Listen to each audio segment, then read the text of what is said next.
Mega DSC 2025 నిర్వహణలో రాష్ట్ర ప్రభుత్వం పారదర్శకత కొరవడిందని, మెగా డిఎస్సి పేరుతో మెగా దగాపై వైఎస్ఆర్సీపీ విద్యార్థి విభాగం వైఎస్ఆర్ కాంగ్రెస్ పార్టీ జిల్లా అధ్యక్షులు చెల్లుబోయిన వేణుగోపాలకృష్ణ ఆధ్వర్యంలో రాజమహేంద్రవరంలో ధర్నా నిర్వహించారు.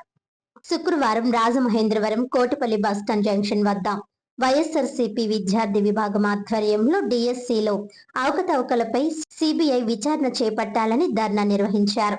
ఈ ఆందోళన కార్యక్రమానికి ముఖ్య అతిథిగా హాజరైన జిల్లా పార్టీ అధ్యక్షుడు వేణు మాట్లాడుతూ, స్పోర్ట్స్ కోటా క్రింద డిఎస్సి పోస్టులు వసూలు చేసిన సందర్భాలు చూశామన్నారు.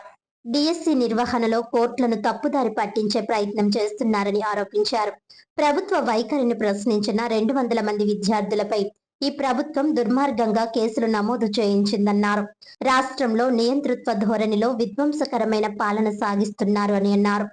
డిఎస్సి నిర్వహణలో చోటు చేసుకున్న లోపాలు, అవినీతి అవకతవకలపైన, ప్రశ్నాపత్రం లీకేజీలపైన, మెరిట్ జాబితాలో తొలగింపుపైన రాష్ట్ర వ్యాప్తంగా విద్యార్థి విభాగం ఆధ్వర్యంలో వైఎస్ఆర్ కాంగ్రెస్ పార్టీ పెద్ద ఎత్తున ఆందోళన చేపట్టిందన్నారు. ప్రశ్నపత్రం తయారు చేసే సంస్థలో పనిచేసే కాంట్రాక్ట్ ఉద్యోగికి డిఎస్సిలో కృష్ణా జిల్లాలో మొదటి ర్యాంకు రావడం, మెరిట్ జాబితాలను తొలగించడం వంటి ఎన్నో రకాల అనుమానాలు అభ్యర్థుల్లో నెలకొన్నాయని అన్నారు. తక్షణమే సిబిఐ లేదా సిట్టింగ్ జడ్జితో విచారణ చేయించాలని డిమాండ్ చేశారు. నిస్సిగ్గుగా మహానాడులో రాష్ట్రంలో ఏర్పాటు చేస్తున్న కంపెనీలు ఉద్యోగుల కోసం వెతుక్కునే పరిస్థితులు రాష్ట్రంలో నెలకొన్నాయంటూ టీడీపీ నేతలు చేస్తున్న వ్యాఖ్యలు హాస్యాస్పదంగా ఉన్నాయని అన్నారు.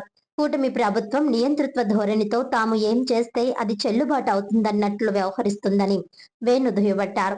డిఎస్సి అభ్యర్థులకు న్యాయం చేకూర్చేంత వరకు వైఎస్ఆర్ కాంగ్రెస్ పార్టీ డిఎస్సి అభ్యర్థుల తరపున పోరాటం సాగిస్తుందని వెల్లడించారు.